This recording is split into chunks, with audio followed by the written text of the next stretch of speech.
Hello दोस्तों, मैं हूँ सीए दिव्या बंसल और आज हम अपने इस वेबिनार में बात करेंगे मैचिंग टूल के बारे में। जीएसटी पोर्टल ने फ्री में एक ऑफलाइन मैचिंग टूल प्रोवाइड किया है हमें, जिसमें हम टू बी और परचेज रजिस्टर को मैच कर सकते हैं। जो एक बहुत ही टीडियस टास्क होता था रिकंसिलिएशन का, अब वो बहुत आसान हो गया है इस मैचिंग टूल के थ्रू। ऑलरेडी मैं एक वीडियो इसमें बना चुकी हूँ, जहाँ मैंने आपको एक्चुअल में कैसे ये टूल फंक्शन करेगा, कैसे आपका परचेज रजिस्टर मैच होगा, वो मैंने आपको बताया है। बट उसमें कुछ ऐसे रेलेवेंट टर्म्स थे जो पेंडिंग थे मुझे आपको एक्सप्लेन करना, वो इस वीडियो में मैं आपको बताऊंगी। वो भी ऑफलाइन टूल में मैं बताऊंगी, ताकि आपको इजीली आप रिलेट कर पाओ और आप उसको अपने आप इम्प्लीमेंट कर पाओ। बट इससे पहले दोस्तों, अगर अभी तक आपने मेरे चैनल यानी टैक्स विदाउट टीयर्स को सब्सक्राइब नहीं किया है तो प्लीज आप मेरे चैनल को सब्सक्राइब कीजिए, साथ ही बने बेल आइकन पे क्लिक कीजिए ताकि आपको रेगुलर जीएसटी वीडियो अपलोड्स के बारे में पता चल सके। इसके साथ साथ आप मुझे LinkedIn, Twitter, Facebook and Telegram पर भी फॉलो कर सकते हैं, ताकि आपको रेगुलर वीडियो अपलोड्स पता चल सके और बाकी जो अपडेट्स हैं जीएसटी को लेकर वो भी आपको पता चल सके। अब दोस्तों, हम आते हैं आज के टॉपिक पे, जो कि है मैचिंग टूल के बारे में।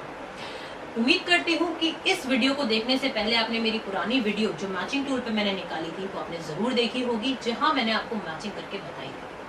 उसी के कंटिन्यूएशन में मैं आपको ये बताना चाहती हूँ कि दोस्तों, जब हमने मैच किया था, टू बी को लिया, परचेज रजिस्टर को लिया, फिर अल्टीमेटली मैचिंग रिजल्ट निकाला, तो हमने देखा था कि रिफाइन करने के बाद हमारे दो बिल्स मैच हो गए थे। यानी रिफाइन क्या था, बेस दे दिया था कि भाई आपका 10 रुपए से भी अप डाउन होता है तो भी हमें कोई फर्क नहीं पड़ता, आप उसको मैच करा दीजिए। आपके पास ऑप्शन होते हैं, आप उसमें 1, 2, 3, 4, 5, 6 जितना भी आप जितना आपको लगता है कि आप टॉलरेट कर सकते हो उस अमाउंट तक, आप उसको कर सकते हो। और मैक्सिमम लिमिट हमारी 10 थी तो मैंने वही ली थी। इसके बाद दोस्तों, अब जो हमारी पेंडेंसी रहती है वो ये रहती है कि ये जो टर्म्स है exact match, partial match etcetera, ये इनका मीनिंग क्या है। जैसे ही आप एग्जैक्ट मैच के आई बटन पे क्लिक करेंगे तो वहां पे लिखता है 7 parameters match. That means to be और जो आपका परचेज रजिस्टर है उसके 7 पैरामीटर्स मैच होने चाहिए, जो कि है जीएसटी नंबर, यानी दोनों में ही जो वेंडर का जीएसटी नंबर है वो सेम आना चाहिए।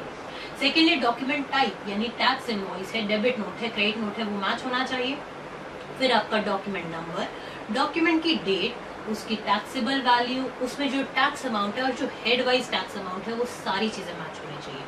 हेड वाइज टैक्स अमाउंट यानी सीजीएसटी प्लस एसजीएसटी अगर है बिल में आपके परचेज रजिस्टर में, सेम वेज वो आपके टू बी में भी सी प्लस एस का ही टैक्स दिखाएंगे, या फिर अगर आईजीएसटी है तो अकॉर्डिंगली वो आईजीएसटी दिखाएंगे। इस तरह से आपको एग्जैक्ट मैच करना है। Then comes the partial match. Partial match में वो क्या बोलते हैं कि 6 out of 7 parameters should match. इसमें आपका GST number and document type तो हमेशा ही मैच होना चाहिए, बट इन 5 में से अगर कोई एक मिसमैच भी होगा तो भी चल जाएगा, ठीक है। फिर इसके बाद दोस्तों आता है प्रोबेबल मैच। प्रोबेबल मैच में इन्होंने क्या कहा, the matching result is classified into probable match if there is a mismatch in one parameter among the listed parameters at serial number 1 and 2। यानी अब आपकी ये 3 to 7 तो हमेशा मैच होने ही चाहिए, बट आपका पहले 2 जो है वो उनमें से अगर किसी एक में मिसमैच होता है तो बात बन जाएगी, तब आप प्रोबेबल मैच में आओगे।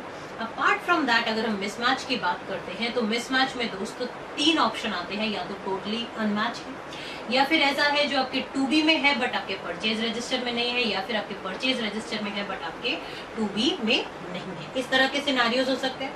अब अनमैच के अंदर 2 या 2 से पैरामीटर नहीं मैच होंगे। That means the matching result is classified into unmatch with a score of 4/7 और 5/7 if the following parameters match including the tolerance और टैक्स अमाउंट्स और approximation of the document number. यानी ये चीजें मैच होनी चाहिए, आपकी GST number, document type, document number and document date. But mismatch किसमें है, 2 या 2 से ज्यादा पैरामीटर्स में मिसमैच है, वो है आपके taxable value, tax amount, head wise tax जो है, और आपके जो हेड्स हैं अलग अलग टैक्सेस के, इनमें अगर डिफरेंस होते हैं तो वो आपके अनमैच की कैटेगरी में चले जाते हैं। बट यही चीज अगर आपका टू बी में है बट परचेज रजिस्टर में नहीं है तो in to be but not in PR में आ जाएगा।